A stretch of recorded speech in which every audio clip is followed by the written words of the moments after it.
programa de opinión, actualidad nacional, debate político, cultura, salud, economía y seguridad. Sin rodeos, donde hablamos claro y directo. Bienvenidos, muy buenas noches. Estamos en Sin Rodeos. Para Isabel Espinosa es un privilegio poder contar con su atención cada martes, miércoles y jueves de la semana. Agradecerles su preferencia, su cariño, su respeto a este espacio y recordarles que el día de hoy nos va a estar acompañando el viceministro de Hacienda, el señor Nogui Acosta, para poder platicar un poco sobre las dudas y toda esta problemática de verdades o medias verdades que muchas veces se dan alrededor de un tema y se ha dado en cuanto al paquete fiscal. Vamos a escuchar, vamos a atender y sí decirles que hoy, al ser un tema así, procuramos en alguna medida darles también espacio a ustedes. Dentro de un rato, no todavía, unos 15, 20 minutos, vamos a abrir la línea telefónica para que usted, si tiene alguna duda, aproveche la visita del viceministro de Hacienda y de forma concreta haga la pregunta de esa duda que usted tiene en cuanto al paquete fiscal. Don Nogui, bienvenido y muy buenas noches. Muchas gracias, doña Isabel, y muchas gracias a todos los que nos ven. Es una muy buena oportunidad de ir un poco en eso que acaba de comentar usted, y es aclarando las dudas que en términos generales las personas tienen en relación con el proyecto fiscal, en relación con la urgencia de aprobarlo, y también para responder cuáles son las preocupaciones que desde el punto de vista del público o del gobierno tenemos en relación con el proceso de aprobación. Una de las grandes cosas, y quizás para partir de ahí, es que una cosa fue el combo o el paquete fiscal presentado por el gobierno de la República a la Asamblea Legislativa y otro muy distinto, el que es aprobado en primer debate en la Asamblea Legislativa. ¿Por qué? Porque nosotros entendemos que en el proceso de la urgencia de querer aprobar este paquete fiscal se hicieron algunas modificaciones que fue quizás lo que empezó a encender la discusión con mayor fuerza, como fue el famoso espacio de exoneraciones a grandes compañías, cooperativas y otras personas más que tuvieron los recursos y la habilidad para generar lobby en la Asamblea Legislativa y salir exonerados, lo cual eso, entre otras cosas, empezó a gestar una discusión, don Nogui, que quizás no era la propia discusión o la mejor discusión para hablar de un paquete fiscal. Bueno, tal vez deberíamos hacer un poquito el recuento de la situación. Este primer proyecto venía de la legislatura pasada, tenía una pretensión, terminó con los días de mociones 137 que se había planteado, se llevó al plenario legislativo, no se logró aprobar, se modificó el 208 bis que le dio, digamos, ese trámite rápido, y se le pidió a esta administración y en particular a doña Rocío que planteara una propuesta que fuese, digamos, más amplia. Esa primera propuesta se presenta en el primer día de mociones 137 que se plantea en esta legislatura, pero ese proyecto no fue aprobado. Lleva razón usted en que se incorporaban una serie de elementos adicionales, en particular el tema de ponerle el impuesto a la canasta básica, el tema de ponerle un impuesto a las cooperativas, el tema de unas normas de lucha contra la evasión y la elusión que no estaban planteados en el proyecto que venía de la legislatura pasada, una serie de incorporaciones en el tema de reforma de empleo público, y al no ser aprobados, precisamente porque los diputados plantearon la necesidad de incorporar la discusión más amplia con otros sectores, es que se analiza y se presenta un nuevo texto sustitutivo. Este texto sustitutivo recibe mociones y algunas modificaciones. En particular, bien se señala, el proceso de discusión excluyó a las cooperativas, pero excluyó a las cooperativas por una discusión importante que tal vez más adelante podemos retomar, y es en qué momento se generan utilidades en las cooperativas. También se modificaron algunos temas, en particular el hecho de si tenía que cobrarse IVA a la canasta básica. Se presentó una moción que eliminó el impuesto a las canastas básicas, después reconstituimos eso, pero con el 1%. O sea, lo que quiero explicarle es que hubo toda una discusión y una, digamos, transacción social entre los diferentes grupos y en las visiones de los señores diputados para plantear un proyecto que hoy está en discusión y que fue aprobado en primer debate en la Asamblea Legislativa. Ese proyecto, desde el punto de vista del Poder Ejecutivo, cumple con 3 elementos básicos. Número 1, es suficiente. Número 2, es, digamos, oportuno. Ya estamos casi que pasando esa oportunidad. Pero el tercer tema es que tiene que ser progresivo. Ya no solamente desde el punto de vista del proyecto fiscal, sino de lo que ha resuelto, digamos, la Universidad de Costa Rica en el análisis que hace de manera independiente, en donde el proyecto sí es progresivo. Número 2, el tema de la oportunidad. Estamos en este momento en una discusión en relación con, digamos, o esperando la resolución de la Sala Constitucional en relación con el proyecto. Ya la Sala resolvió que en un plazo máximo al 26 de noviembre estaría presentándose, digamos, la resolución de la Sala. Y tal vez el tercer tema es la suficiencia. Y aquí hay 2 puntos que tratar. El proyecto tiene una integralidad y esa integralidad parte de tener una incorporación de nuevos ingresos a través de la ampliación de la base del impuesto al valor agregado, que sustituye al impuesto de ventas que tenemos actualmente, y la incorporación de una serie de impuestos adicionales, un 15% sobre los rendimientos de las inversiones, 2 tramos adicionales en el impuesto a los salarios. Y aquí hay que aclarar 2 cosas. Solo los salarios que estén por encima de 2.103.000 van a verse afectados. Ninguna persona que gane hoy por debajo de 2.103.000 va a haber afectado su salario, o sea, no va a pagar más impuestos. Y unas escalas para generar una mejora en la recaudación del impuesto a las pequeñas empresas. Y no es que les vamos a cobrar más a las pequeñas empresas, es que hay empresas grandes que se disfrazan y se meten digamos, en el sector de pequeñas empresas para evitar pagar los impuestos que corresponden. Una de las cosas que se ha hablado, don Nogui, es de esas grandes corporaciones. La misma Procuraduría y Contraloría General de la República han emitido datos al respecto de grandes empresas que llevan años reportando 0 ganancias a Hacienda. Y son muy grandes. Sin embargo, en este caso, en este paquete fiscal, no se escucha nada, no se dice nada de cómo alcanzar esas grandes corporativas o esas grandes empresas que parece ser que son bastantes, ¿verdad? Mire, hay 2 cosas que hay que aclarar. La primera es que es válido que una empresa tenga 0 utilidades. Por supuesto. Y eso puede ocurrir. Y puede ocurrir por alguna coyuntura.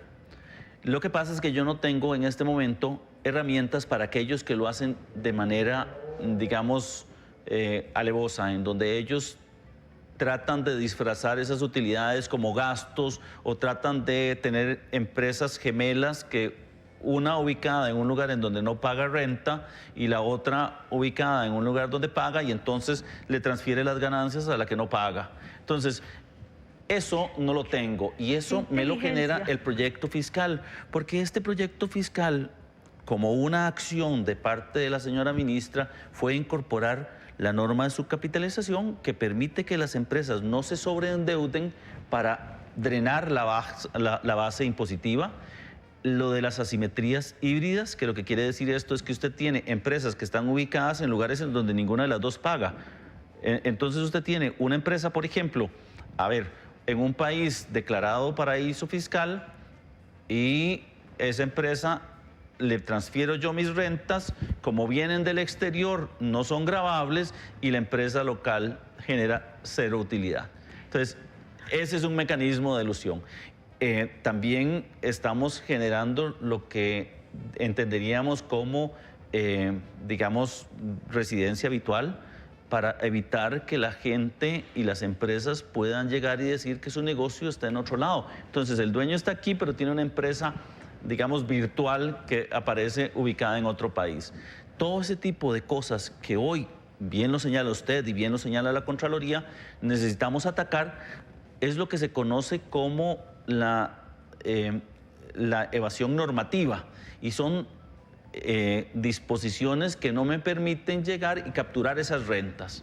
¿Y usted le puede asegurar al país que con este paquete fiscal, así como, porque pareciera ser, yo sé que es urgente, eso no se lo voy a discutir, pero el tema es o pasa, porque el mensaje que se le ha vendido a la población costarricense es que pasen algo, pero que lo pasen porque estamos ahogados. Así pareciera ser que se vende el paquete fiscal. Y lo digo porque, don Nogui, con todo respeto, nosotros deseamos tener un mejor país cada día. Costa Rica ya es un país exageradamente caro. Tenemos, digamos ahorita, el tema de las exoneraciones de las benditas cooperativas, que usted dice que más adelante vamos a platicar, está bien, pero ¿cómo le explicamos al costarricense que un producto que es nuestro, que se produce en nuestro país, se vende fuera de Costa Rica, al país vecino, casi que al 50% menos de lo que nosotros pagamos aquí? ¿Cómo le decimos a Costa Rica que con las utilidades y todo lo que quieran hacer y amarrar para fin de año cada una de las cooperativas? Que quiero aclarar esto, hay cooperativas que tienen muy poquitas ganancias porque son cooperativas pequeñas. Hay otras que no necesariamente tienen que ser grandes para tener mucho dinero. Han sabido trabajar el tema de las cooperativas muy bien, y no es esta la discusión, sino que cómo logramos nosotros explicarle a la población de que se dan este tipo de cosas, y todavía el tema de la exoneración que se vende tal y cual, ¿verdad? Cuando yo le decía a usted que el paquete fiscal que entra a la Asamblea Legislativa de Presidencia no es el que se aprueba, es justo por todas las modificaciones que se hacen dentro de la Asamblea Legislativa. No estoy directamente hablando hacia el Ejecutivo, pero existen muchas dudas. Muchas dudas. Sí, tal vez me gustaría entrar directamente en el tema de las cooperativas. Cuando se planteó el impuesto a las cooperativas, había que conocer la dinámica cooperativa.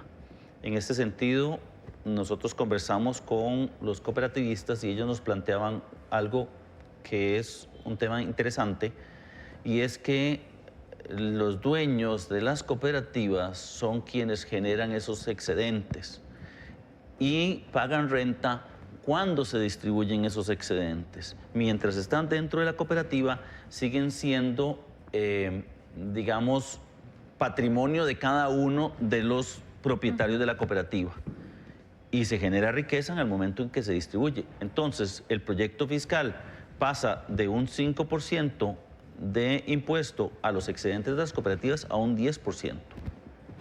Y eso le va a generar más rentas a Hacienda. La discusión en relación con si las cooperativas deben pagar renta o no ha sido tan importante que ya en la Asamblea Legislativa hay un proyecto de ley que busca encauzar eso.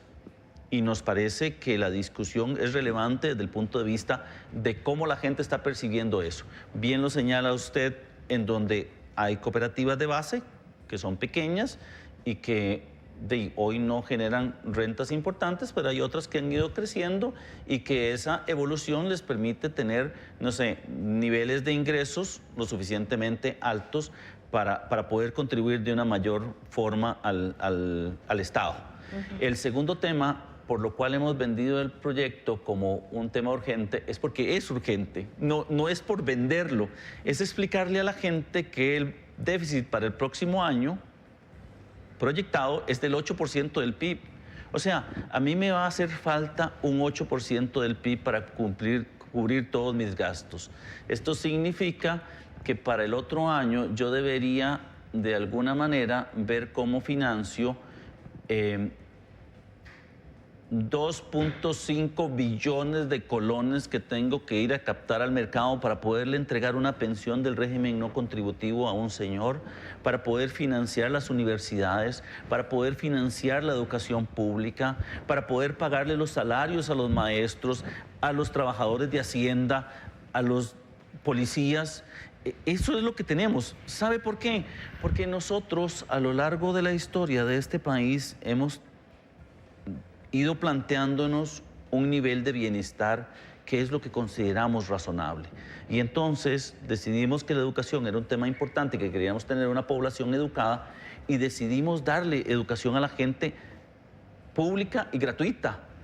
Después decidimos que eran importantes la red de cuidado.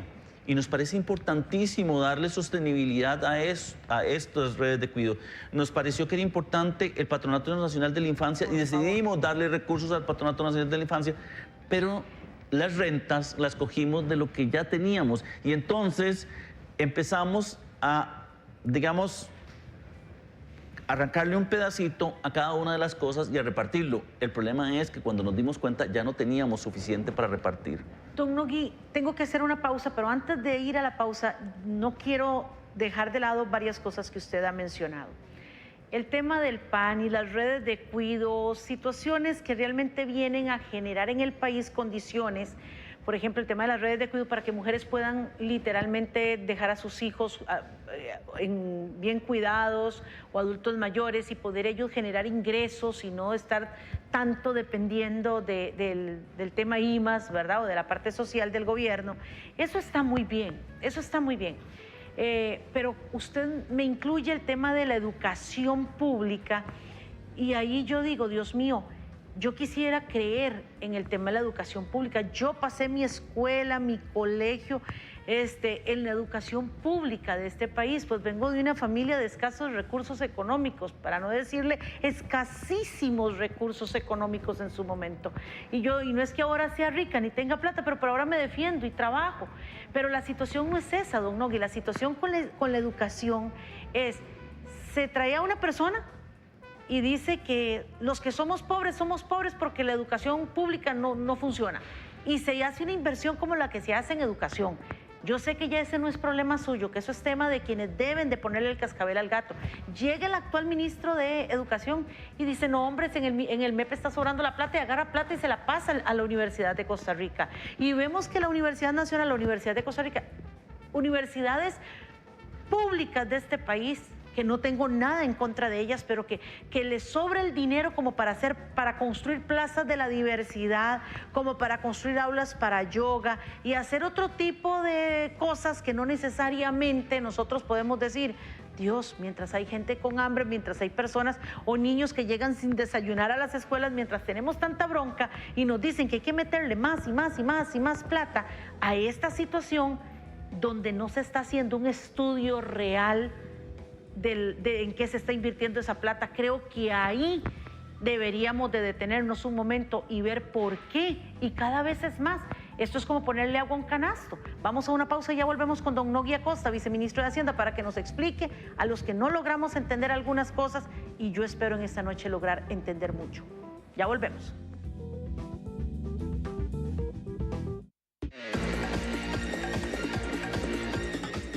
Ya regresamos con Sin Rodeos. Todos los días estás en contacto con el agua. Y en el AIA estamos en contacto con vos. Con nuestra aplicación, consulta tu factura y todos nuestros servicios. Comuniquémonos por Facebook, por WhatsApp y por la línea 800 los 365 días del año.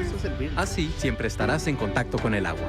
Este es el compromiso de Acueductos y Alcantarillados con Costa Rica, porque una gota de agua lo cambia todo. Acueductos y Alcantarillados. Realiza tus pagos en agentes recaudadores autorizados. Cuando chocas frontalmente con otro vehículo, no necesitas ir muy rápido para que sea mortal. A 50 kilómetros por hora, ambos vehículos generan una energía sin control proveniente de la suma de ambas velocidades similar a la de 100 kilómetros por hora, suficiente para destruir la estructura frontal de ambos autos y provocar lesiones serias o mortales en un 80% de los accidentes. Pensalo 2 veces. Cuanto más rápido manejas, más rápido te matas. Compañía Nacional de Fuerza y Luz. Estamos ahí. A partir de la nacionalización de la energía eléctrica, se corrigió el deficiente servicio brindado por las empresas extranjeras. Para orgullo de los ticos, hoy, 50 años después, la Compañía Nacional de Fuerza y Luz garantiza el acceso a un servicio universal y solidario. Promovemos desarrollo, sostenibilidad y bienestar día a día, energizando el corazón de Costa Rica. Estamos preparados para enfrentar las nuevas demandas tecnológicas que exige la competitividad de la nación con responsabilidad socioambiental. Compañía Nacional de Fuerza y Luz. La energía nos conecta. Cuando subas fotos a redes, pensá en mi seguridad. No publiques fotos mías estando desnudo, porque en internet hay personas pedófilas. Una vez que la información ha sido compartida en redes sociales, podría ser usada por cualquier persona. PANI y Gobierno de la República. Hola, aquí estoy de nuevo para explicar lo que no somos para que entiendan lo que sí somos. La Banca para el Desarrollo no regala dinero, lo presta con condiciones favorables. Además, le puede dar parte de la garantía que usted necesita para respaldar su crédito. Acérquese a cualquiera de nuestros operadores financieros identificados. Somos Banca para el Desarrollo, oportunidades reales para proyectos viables.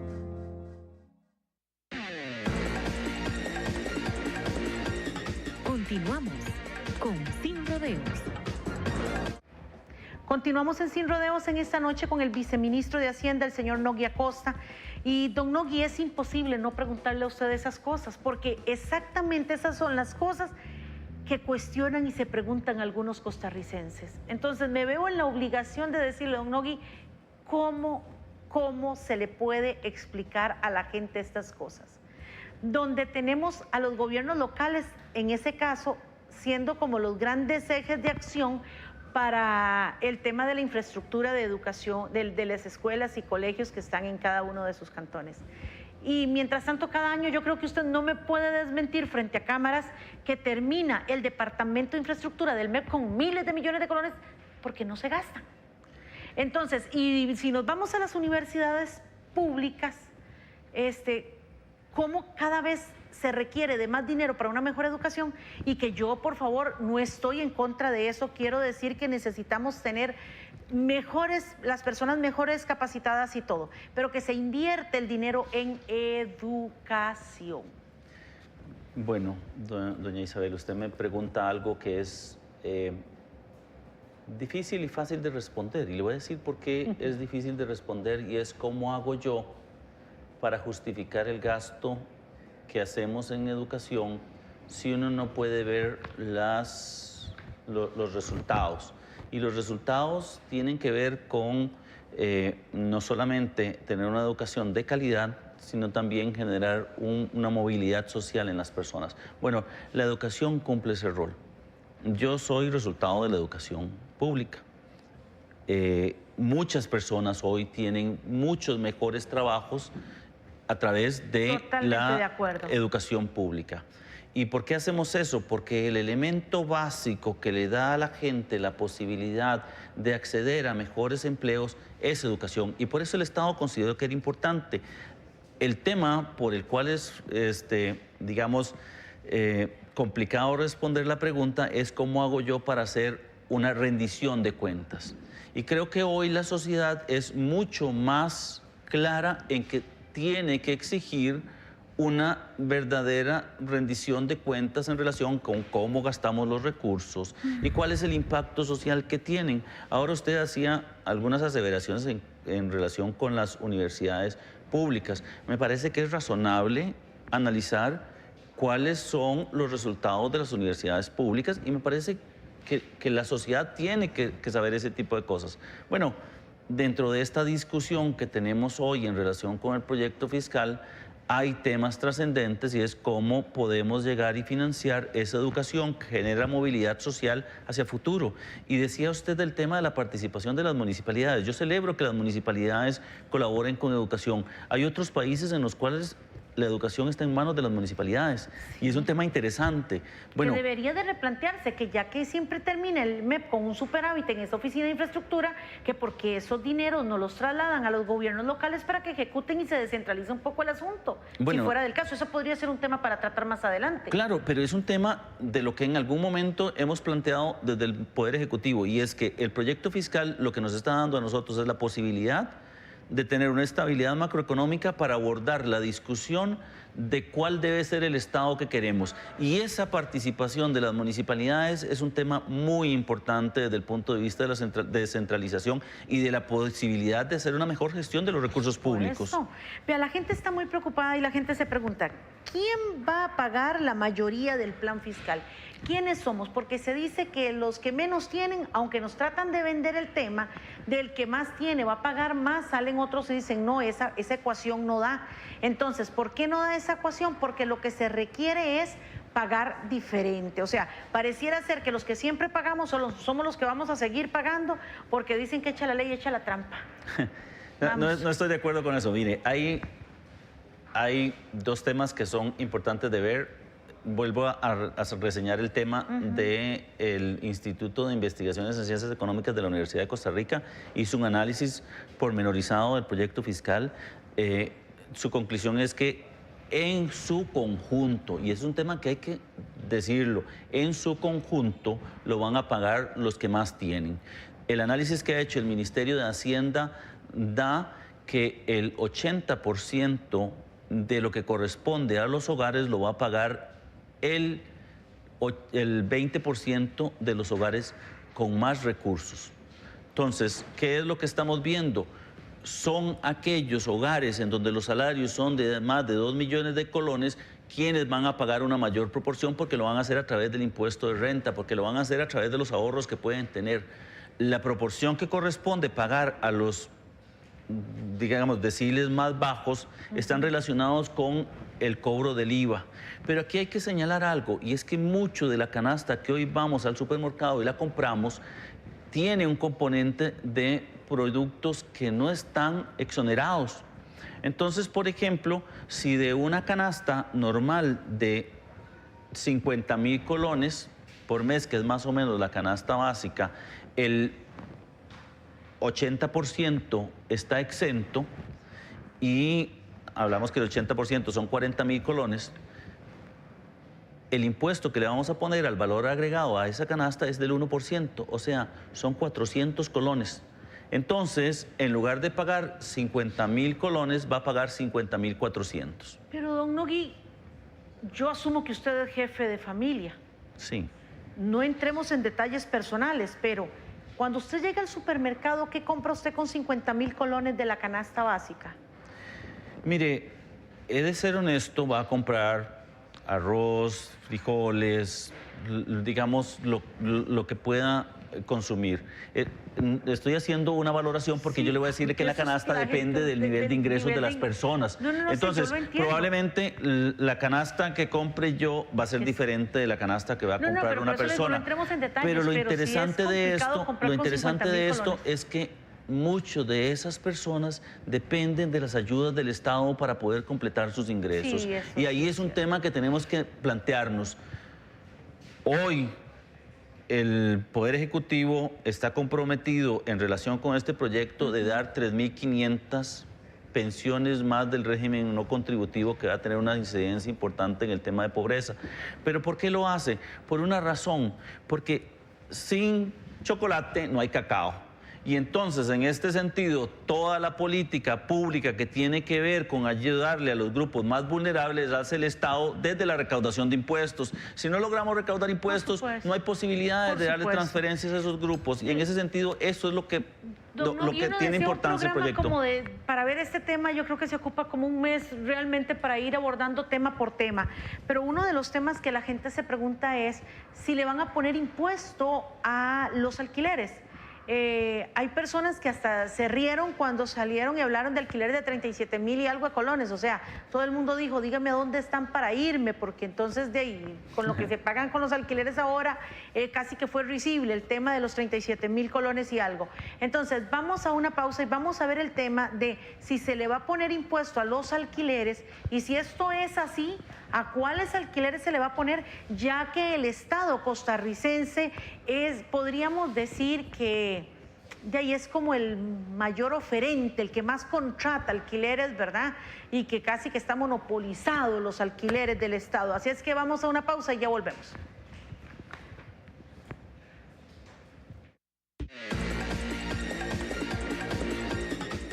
Ya regresamos con Sin Rodeos. Cuando subas fotos a redes, pensá en mi seguridad. No me etiquetes con nombre y apellidos, porque esa información podría ponerme en riesgo. Una vez que la información ha sido compartida en redes sociales, podría ser usada por cualquier persona. PANI y Gobierno de la República. La historia de un atropello puede variar drásticamente con tan solo un cambio en la velocidad. A 30 kilómetros por hora, las posibilidades de la víctima de morir son apenas de un 15%. En cambio, si el vehículo viaja a 50 kilómetros por hora, el 85% de los peatones o ciclistas pueden morir. Una leve diferencia en la velocidad puede cambiarlo todo. Pénsalo 2 veces. Cuanto más rápido manejas, más rápido te matas. Todos los días estás en contacto con el agua. Y en el AIA estamos en contacto con vos. Con nuestra aplicación, consulta tu factura y todos nuestros servicios. Comuniquémonos por Facebook, por WhatsApp y por la línea 800 los 365 días del año. Así, siempre estarás en contacto con el agua. Este es el compromiso de Acueductos y Alcantarillados con Costa Rica, porque una gota de agua lo cambia todo. Acueductos y Alcantarillados. Realiza tus pagos en agentes recaudadores autorizados. Síguenos en las redes sociales y entérate de lo último del acontecer nacional e internacional. En Facebook, Extra TV 42. En la web, www.extratv42.com. En Twitter, Extra TV. Y en el canal de YouTube, Extra TV. 24 horas informando al mundo.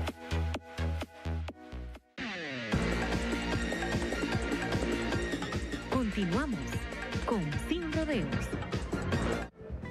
Muy bien, continuamos en Sin Rodeos y don Nogui rápidamente para ganarle segundos al tiempo. El tema, por ejemplo, de los alquileres. La gente dice, ¿se le va a poner impuesto a los alquileres? Porque si esto es así, yo creo que muchos costarricenses se estarían levantando la mano y preguntando si van a hacer a todos los alquileres o a algunos alquileres. O también un tema que se lo voy a sumar ahí, aprovechando la temática de los alquileres, es, y dije que el gobierno o el Estado costarricense alquila muchos locales. Sé que esto no es asunto suyo porque usted está llegando y esto casi que es una costumbre de muchos años. Y ¿por qué no pensar en construir con la plata que realmente se paga en alquileres? Ya se hubieran construido todos los edificios que ocupa el Estado, ¿y cuánto ahorro harían con eso? Pregunto yo en mi ignorancia, ¿verdad? De los alquileres. Me parece que es un tema muy relevante y pasa por una visión de Estado de mucho más largo plazo, que creo que hemos tenido, digamos, o adolecido a lo largo de muchos años esa falta de visión de largo plazo que tenemos que tener.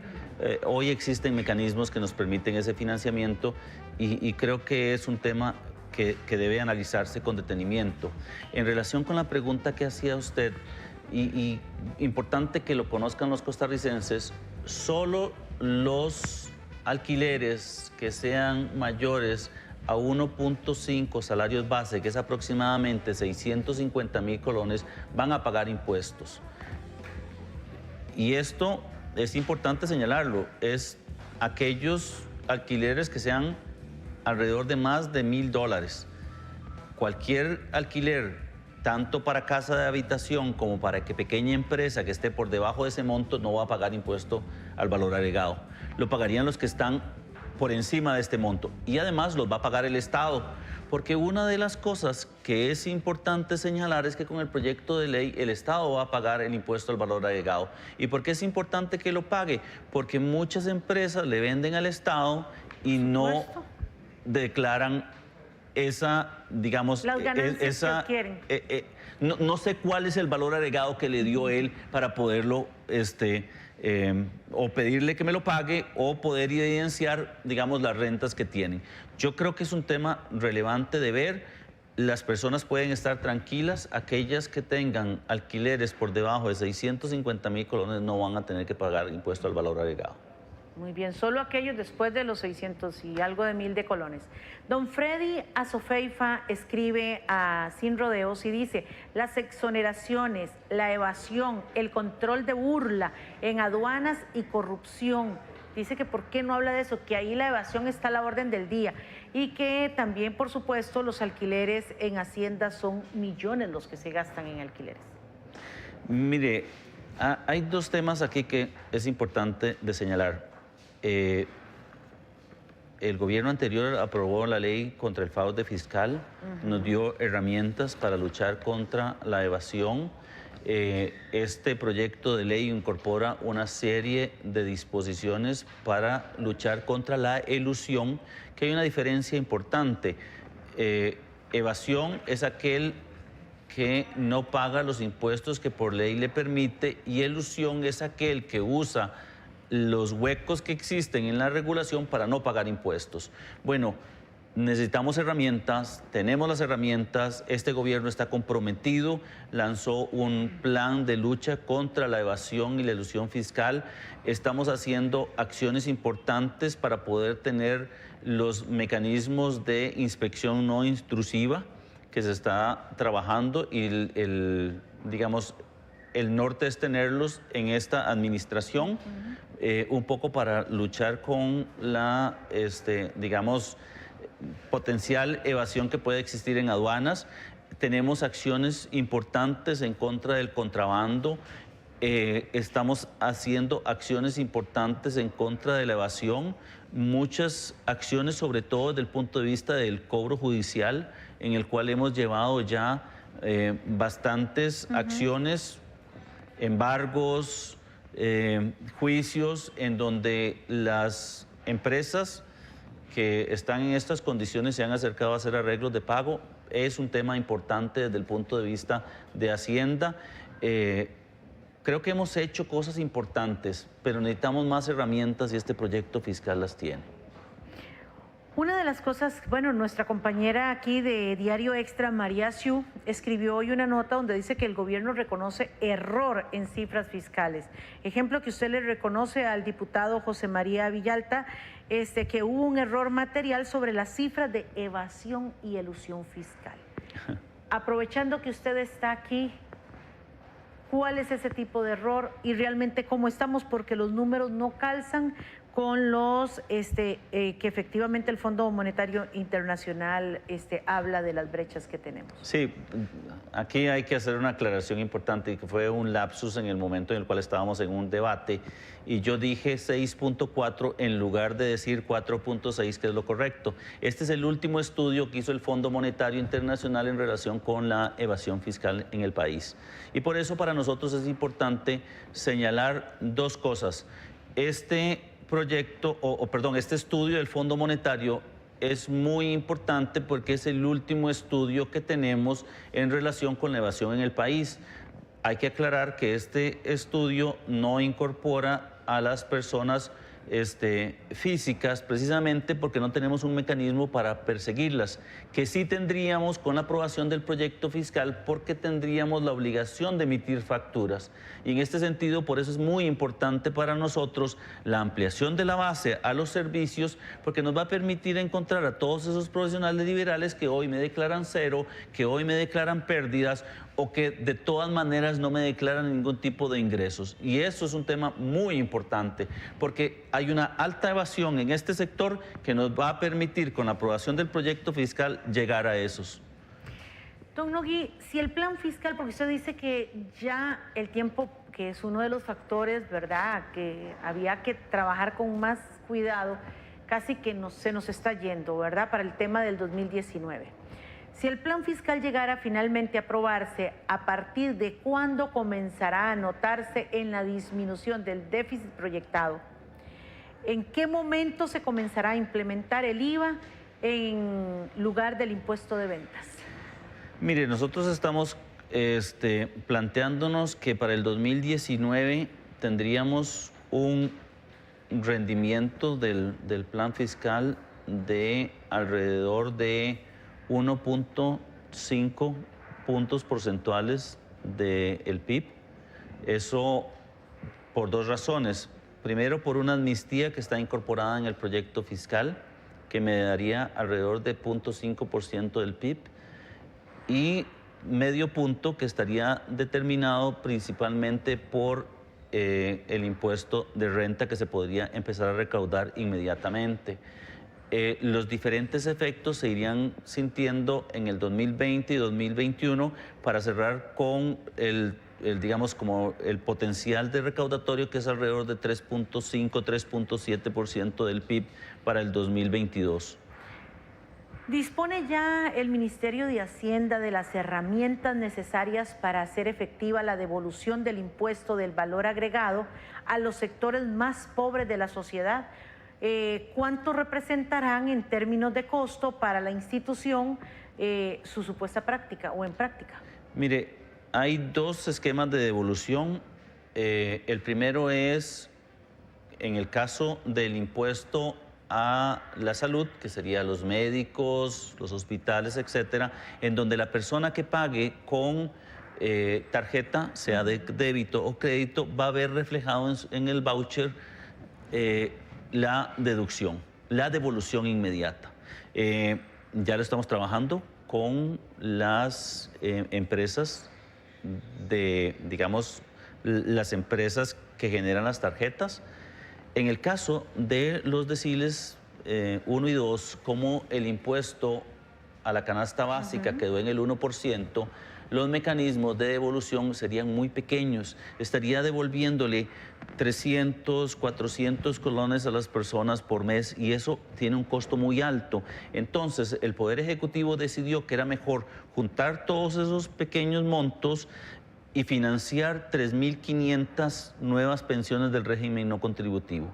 Esto va a tener una incidencia muy importante en la pobreza extrema, que es tal vez la principal preocupación que tiene hoy el gobierno.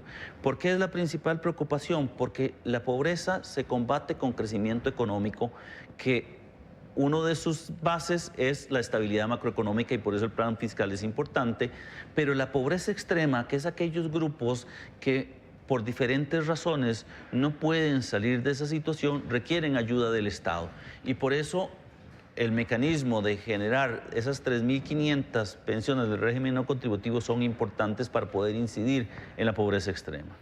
¿Cuál va a ser, en términos concretos, el alcance de la regla fiscal contenida en el proyecto fiscal? Mire, la regla fiscal parte de un principio que no está expresamente establecido en la Constitución, y es la solidaridad financiera y la lealtad financiera. No se vale que tengamos instituciones públicas que tengan la posibilidad de gastar muchos dineros y otras que no tengan la posibilidad de hacerlo. Y es el Estado el que le da los recursos a ambos. Y eso es lo que tenemos hoy, una falta de solidaridad financiera que es importante que prevalezca. Por eso la regla fiscal es lo que conocemos como una regla fiscal de tercera generación, que no va a montar un frenazo en el gasto público, sino que le va a decir al Estado: mire, usted puede seguir gastando, pero tiene que mantener una relación con el crecimiento que tiene la economía. Usted no puede gastar más de lo que tiene, y es un poco en lo que hemos caído a lo largo de los años. Los presupuestos crecen más que lo que crece la economía, y entonces tenemos esta presión sobre las tasas de interés, sobre la economía como un todo. Don Nogui, si no llegara a aprobarse el plan fiscal, ¿dispone Hacienda de planes alternativos o simplemente pusieron todos los huevos en una canasta, como dicen los abuelitos? Mire, es que hay algo que es importante. Costa Rica es un todo que viene desde van a ser 200 años. y los gobiernos son pequeñas partes de esa continuidad de país. El país en el 2002 apostó por un plan fiscal que no fue aprobado. En el 2010, el gobierno de doña Laura planteó un plan fiscal que no fue aprobado. El gobierno anterior planteó un plan fiscal que es el que tenemos hoy. O sea, no estamos en un plan B, estamos en un plan C hoy.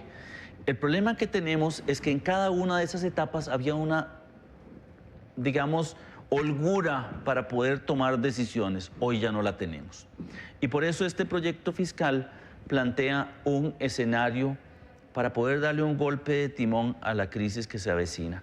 Porque lo que va a ocurrir es que si no es este plan fiscal, entonces vamos a ir a una acción en donde planteemos única y exclusivamente un tema de nivel de ingresos, vamos a perder la oportunidad de hacer una reforma del Estado, pero también vamos a tener una preocupación, y es que si yo freno de manera importante o le quito una parte importante del financiamiento a las empresas o a las personas, el efecto va a ser mucho más complicado que lo que tenemos hoy. Por supuesto, porque si no crecemos y cada vez el país es más caro y cada vez se nos quita más, ¿cómo vamos a continuar? Entonces, lo que la gente también en concreto dice es que la pobreza va a crecer mucho más y que esa va a ser la parte más afectada. Pero vamos a una pausa y ya viene don Nogui a explicarnos un poquitito más sobre esos temas que le pregunto naturalmente a don Nogui. Le hago esas preguntas que son esas que ustedes en muchas oportunidades han hecho en este espacio para que vayan obteniendo sus respuestas. Vamos a una pausa y ya volvemos.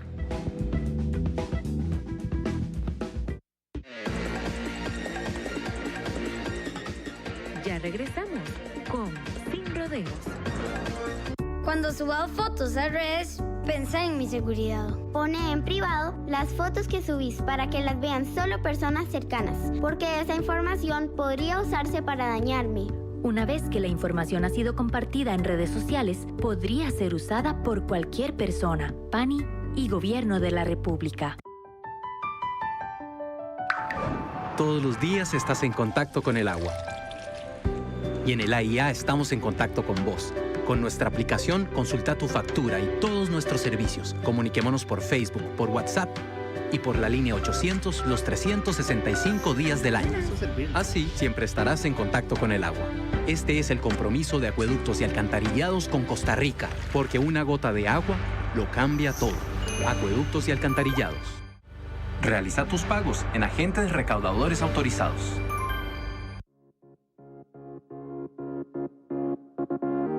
¿Quiere recibir al periódico de más circulación de Costa Rica, Diario Extra, en la puerta de su casa? Solicítelo al 2547-9300, extensión 109. Le informamos las 24 horas, los 365 días del año. Diario Extra, el periódico de más venta en Costa Rica.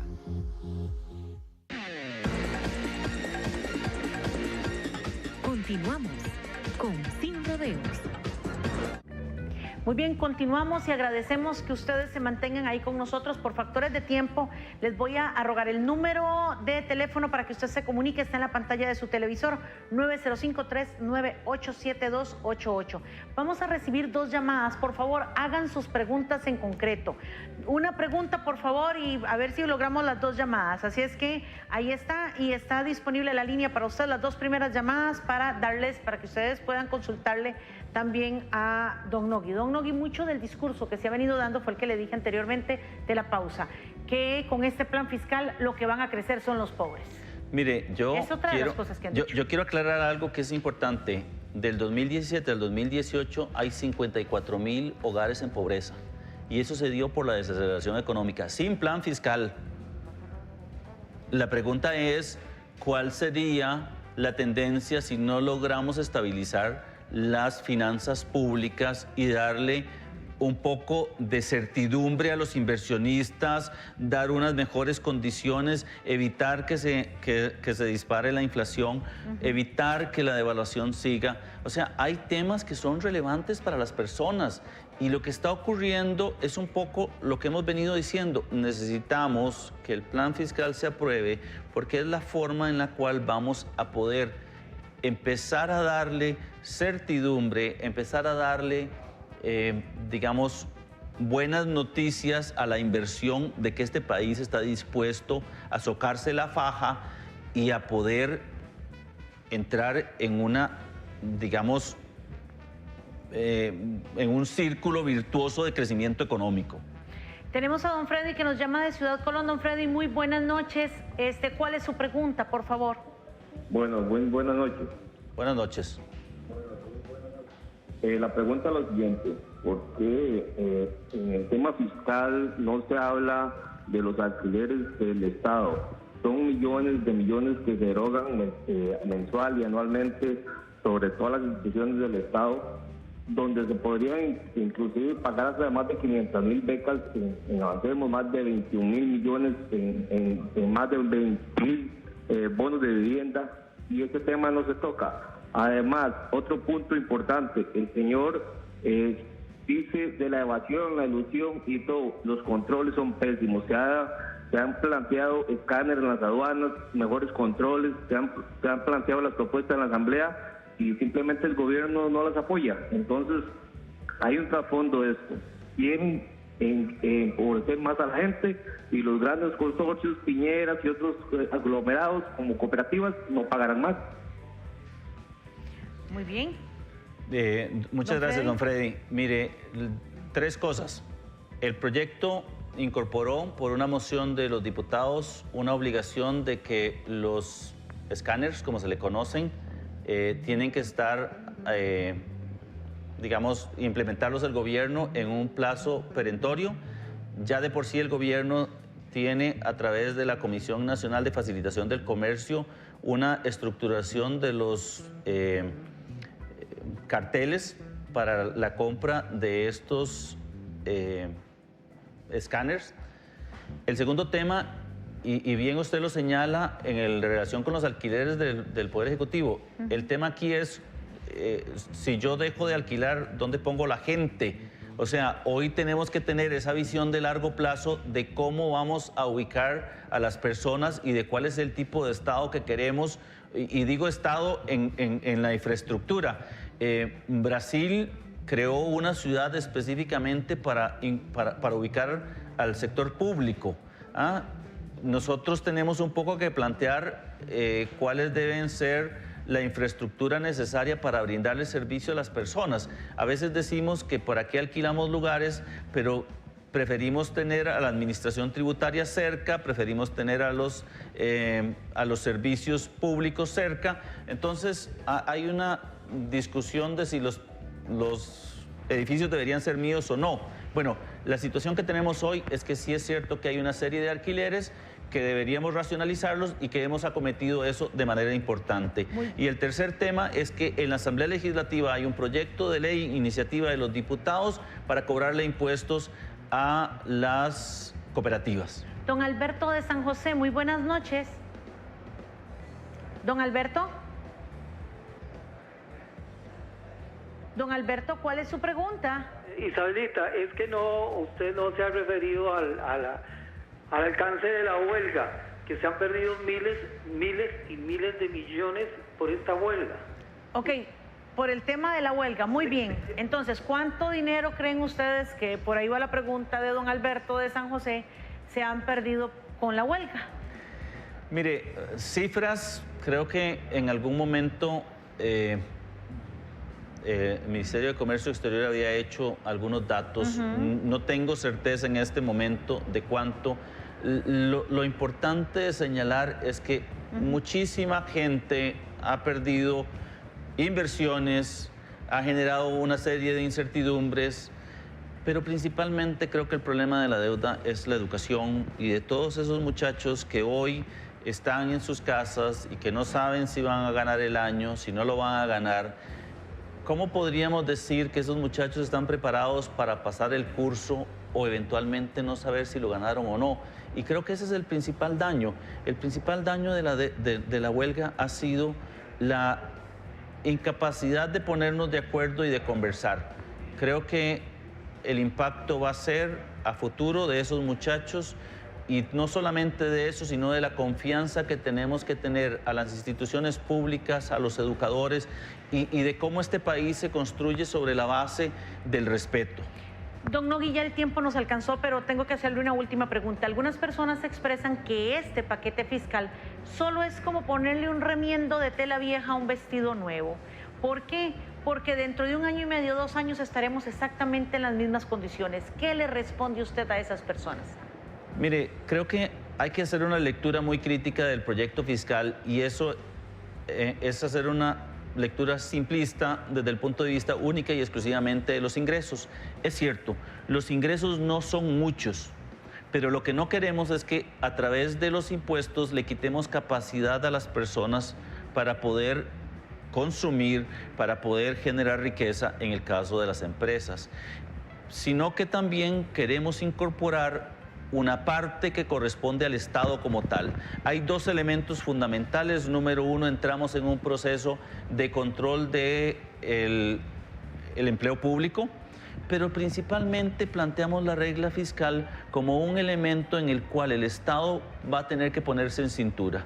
Y entonces, en este sentido, si lo vemos en su conjunto, sí es importante. Ahora señalábamos cifras de que los cálculos que tenemos es que al 2022 tendríamos un déficit primario de 0 y eso significa que hemos logrado llegar al Estado más o menos 3.5, 3.7% del PIB. Y eso resuelve el problema, porque tal vez no pagaremos la deuda, pero sí entramos en una senda de poder controlarla y que a través de una verdadera gestión del gasto público podamos ver resultados en el futuro de Costa Rica. Don Nogui, muchísimas gracias. Creo que lo voy a comprometer para que regrese. Son tantas las cosas que hay que platicar con usted y con las personas para que nos ayuden a entender esto. Ejemplo, que si esto solo es una decisión, o sea, que si se necesita aprobar esto para tomarse la foto y dar al mundo una imagen diferente para ir a endeudar más el país. Eso también se ha dicho. Pronto Don Nogui va a estar aquí con nosotros para que pueda compartir todos esos temas y ustedes saben que aquí en este espacio podemos platicar de todo. Así es que muchísimas gracias, que pasen buenas noches y mañana, si Dios lo permite, a partir de las 8 estaremos aquí en Sin Rodeos Municipal. Que la pasen bien.